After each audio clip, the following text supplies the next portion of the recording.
Part 5. Denouement. Not amber, but a seed. The last week of the operation was the most intense. Now, after the breakdown, Victoria was malleable as clay.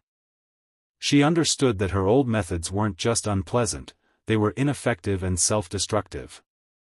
Alex built new cognitive connections, one simple exercise after another.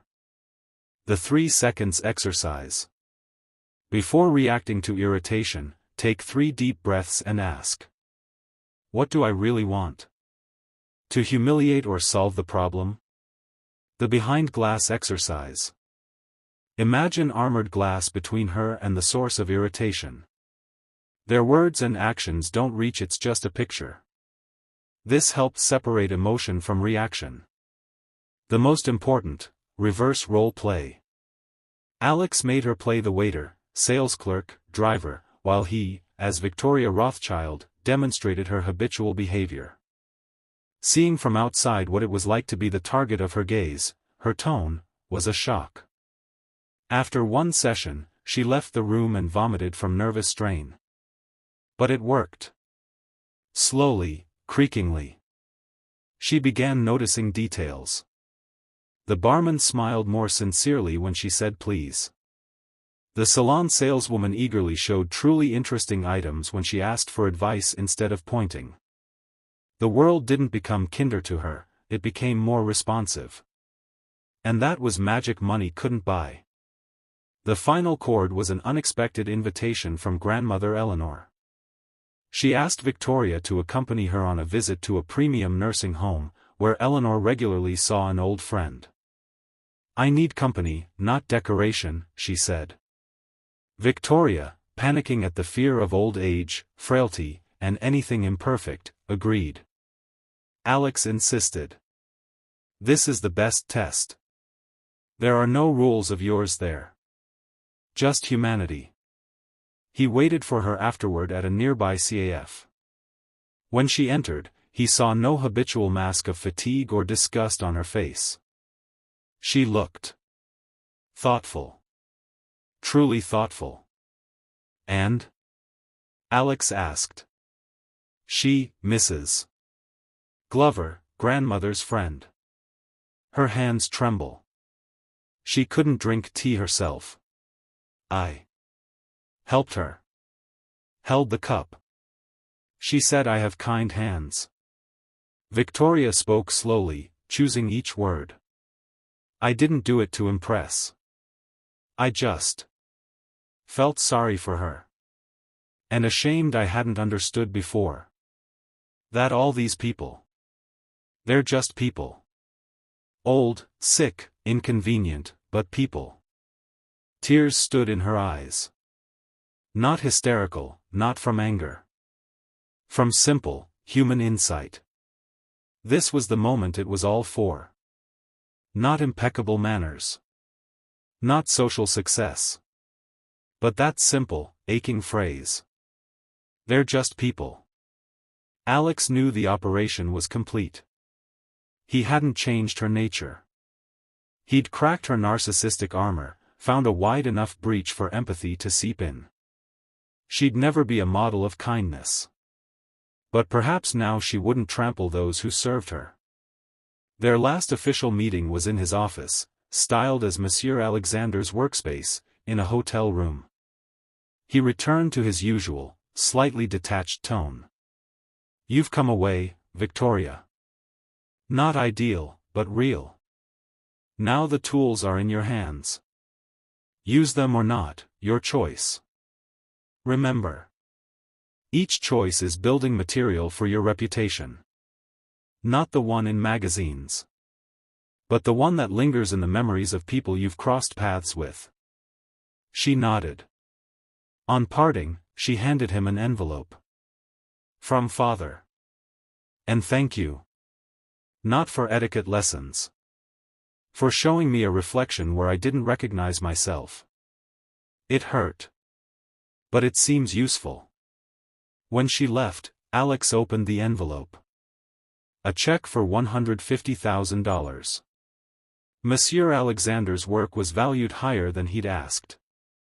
Father, Michael Rothschild, was clearly impressed by the changes in his daughter, especially after grandmother Eleanor's review. Alex sat, holding the check, feeling not triumph, but deepest fatigue. Had he sold another illusion? Or sown a seed? You turned a wild cat into. What, Alex? A circus cat who knows when to retract claws? Or just showed her that scratching isn't the only way to communicate? 150,000. The price for a rich girl to stop being an outright bitch and become just. Complex, but manageable society lioness. Philanthropy? Or just another form of serving the upper class? Leaving the hotel, he saw a mother with 2 children on the corner, clearly a tourist, bewildered over a map. One child cried. Alex approached. Lost? Where do you need to go? They needed the station. Alex hailed a taxi, slipped the driver $50. Take them. Keep the change. He seated the stunned woman, waved, and walked away. 2 weeks later, scanning society news, he stumbled on a short report. Victoria Rothschild sponsored not a glamorous gala, but a program training youth from disadvantaged areas in service jobs, chefs, waiters, administrators. In an interview. It's an investment in respect. In people who make our lives comfortable. Their professionalism deserves as much attention as any other. It was clever. Still smelled of PR. But the words held that new note. One absent before. Alex closed his laptop. He opened his encrypted diary. Entry in electronic diary, memoirs without names or coordinates. Entry 1. Operation Wildcat. Second case closed. Initiative mine. Not a client coming with pain, but pain coming to me as a crystal voice shattering staff self-esteem. I chose her myself. Not sure I had the moral right. But the noble manipulator doesn't ask permission. He sees disorder and imposes his order. For appropriate payment. Client. Egocentricus toxicus in natural habitat. Her cage was mirrors. She saw only herself, and it suited her. My task. Not shatter the mirror, but shift its angle so reflections glimpsed surrounding people. Method. Disguise. Became Monsieur Alexander, someone she could accept. Expert from her world, but higher rank. Sold her not therapy, but social upgrade through upgrade, patched in empathy.